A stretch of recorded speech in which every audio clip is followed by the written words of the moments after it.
Hello friends, welcome to my channel. ఈరోజు వీడియోలో వచ్చేసి రోస్టెడ్ ఆల్మండ్ ఐస్ క్రీమ్ రెసిపీని అయితే మీతో షేర్ చేసుకోబోతున్నానండి. పిల్లలు ఐస్ క్రీమ్ అడిగినప్పుడు ఇట్లా ఇంట్లోనే హెల్తీగా ఐస్ క్రీమ్ని అయితే చేసి పెట్టచ్చండి. చూడండి ఎంత క్రీమీగా ఉందో టెక్స్చర్ అయితే ఐస్ క్రీమ్ది. ఇందులో ఉన్న ఇంగ్రీడియంట్స్ అన్నీ హెల్తీవేనండి. చూడండి, ఐస్ క్రీమ్ అయితే కట్ చేసి చూపిస్తాను. చూడండి ఎంత క్రీమీ టెక్స్చర్గా ఉందో. చూడండి, ఇప్పుడు లేట్ చేయకుండా రెసిపీని అయితే ప్రిపేర్ చేసుకుందామండి. Roasted almond ice cream. అలాగే ఎవరైనా కొత్తగా చూస్తూ ఉంటే నా ఛానల్ని సబ్స్క్రైబ్ చేయండి, లైక్ చేయండి, షేర్ చేయండి. ఇలాంటి మరికొన్ని ఇంట్రెస్టింగ్ వీడియోస్ కోసం నా ఛానల్ని సపోర్ట్ చేయండి. అచ్చం పార్లర్లో దొరికే ఈ ఐస్ క్రీమ్ని ఇంట్లోనే ఎంతో క్రీమీ టెక్స్చర్తో ఈజీగా చేసేయచ్చండి. ఈ ఐస్ క్రీమ్ని ఒకసారి చేసి పెట్టారంటే ఇంట్లో అందరూ ఫిదా అవ్వాల్సిందే. ఈ ఐస్ క్రీమ్ టేస్ట్, టెక్స్చర్ అంతా డెలిషియస్గా ఉంటుందండి. పిల్లలు ఐస్ క్రీమ్ అడిగితే ఇంట్లోనే ఈజీగా అండ్ హెల్తీగా ఈ ఐస్ క్రీమ్ని అయితే చేసి పెట్టేయచ్చండి. ఈ సమ్మర్లో తప్పకుండా ఈ రెసిపీని ఒకసారి ట్రై చేయండి.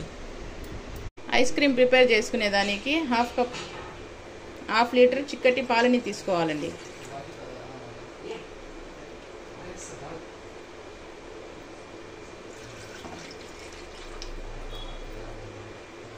ఆ తర్వాత ఇందులో 3 స్పూన్స్ కార్న్ఫ్లోర్ని యాడ్ చేసుకోవాలి.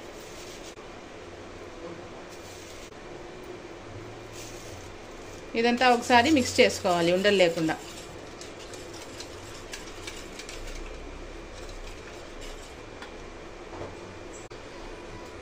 ఇలా మిక్స్ చేసుకున్న తర్వాత స్టవ్ మీద పెట్టి ఉడికించుకోవాలండి. ఇప్పుడు టేస్ట్కి సరిపడా షుగర్ని యాడ్ చేసుకోవాలండి. ఎక్కువ తినేవాళ్ళు ఎక్కువ, తక్కువ తినేవాళ్ళు తక్కువ యాడ్ చేసుకోవచ్చు. ఈ షుగర్ని అంతా ఒకసారి కలుపుకోవాలి. చూడండి, కన్సిస్టెన్సీ అనేది చిక్కబడింది. చూడండి, ఇంకొంతసేపు కుక్ అయితే సరిపోతుందండి. కలుపుకుంటూ ఇలా కొంతసేపు కుక్ చేసుకోవాలండి. చూడండి, పాలు అనేది ఈ కన్సిస్టెన్సీలో ఉంటే సరిపోతుందండి. ఇప్పుడు స్టవ్ ఆఫ్ చేసేసి కంప్లీట్గా చల్లారబెట్టుకోవాలండి ఈ మిశ్రమాన్ని. చూడండి, ఈ ఐస్ క్రీమ్ మిక్చర్ అయితే కంప్లీట్గా చల్లారిపోయింది. ఇట్లాంటిది ఒక బాక్స్ తీసుకొని అందులోకి వేసుకోవాలండి ఈ ఐస్ క్రీమ్ మిక్చర్ని.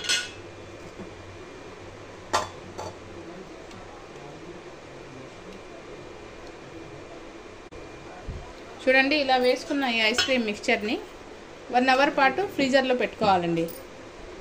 స్టవ్ మీద కడాయి పెట్టుకొని కట్ చేసుకున్న బాదం పప్పుని వేసుకొని రోస్ట్ చేసుకోవాలండి.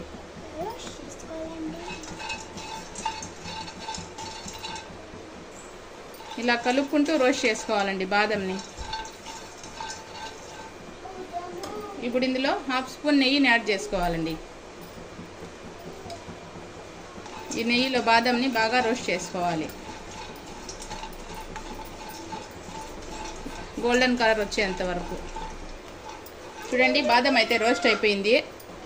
ఒక ప్లేట్లోకి తీసుకోవాలండి.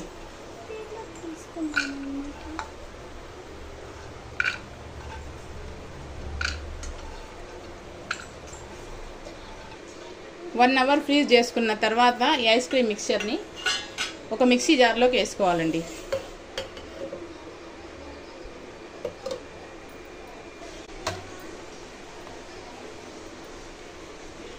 బీటర్ లేకుండా ఇలా మిక్సీలో అయినా వేసుకోవచ్చండి ఈ మిక్చర్ని. ఆ తర్వాత ఇందులో ఫ్రెష్ క్రీమ్ అయినా యాడ్ చేసుకోవచ్చు, లేకుంటే ఇంట్లో తీసి పెట్టుకున్న మీగడనైనా యాడ్ చేసుకోవచ్చండి. నేనైతే ఇంట్లో తీసి పెట్టిన మీగడని యాడ్ చేస్తున్నాను.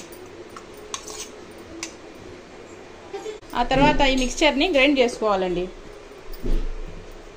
చూడండి, ఇలా గ్రైండ్ చేసుకోవాలి ఐస్ క్రీమ్ మిక్చర్ని. ఇప్పుడు ఇందులో 1 టీ స్పూన్ వెనిలా ఎసెన్స్ని యాడ్ చేసుకోవాలండి.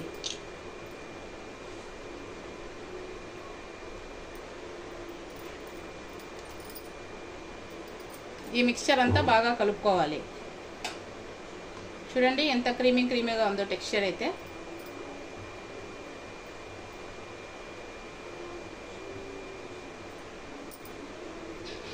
ఆ తర్వాత ఈ ఐస్ క్రీమ్ మిక్చర్ని ఒక బాక్స్లో అన్నా వేసుకోవాలి, ఇలాంటిది బౌల్లో అన్నా వేసుకోవాలండి.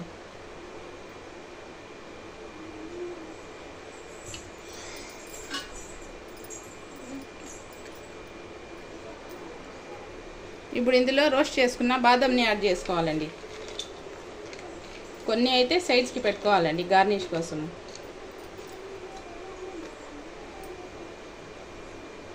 ఈ బాదంని అంతా ఒకసారి మిక్స్ చేసుకోవాలి.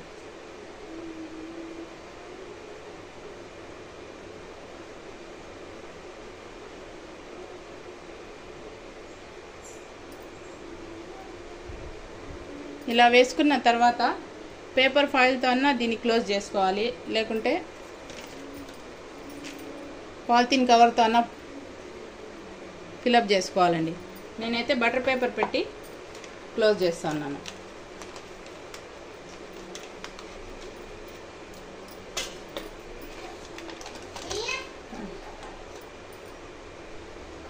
ఇలా వేసుకున్న ఐస్ క్రీమ్ మిక్చర్ని ఓవర్ నైట్ ఫ్రీజ్ చేసుకోవాలండి, లేకుంటే 8 అవర్స్ అన్నా ఫ్రీజ్ చేసుకోవాలి. ఈ ఐస్ క్రీమ్ పైన వేసిన బటర్ పేపర్ అయితే తీసేసినానండి, ఆ క్లిప్ అయితే మిస్ అయ్యింది.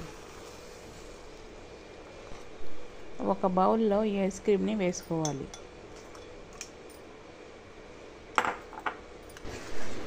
ఒక నైట్ అంతా ఫ్రీజ్ చేసుకున్న తర్వాత ఐస్ క్రీమ్ అయితే ఇలా సెట్ అయింది చూడండి.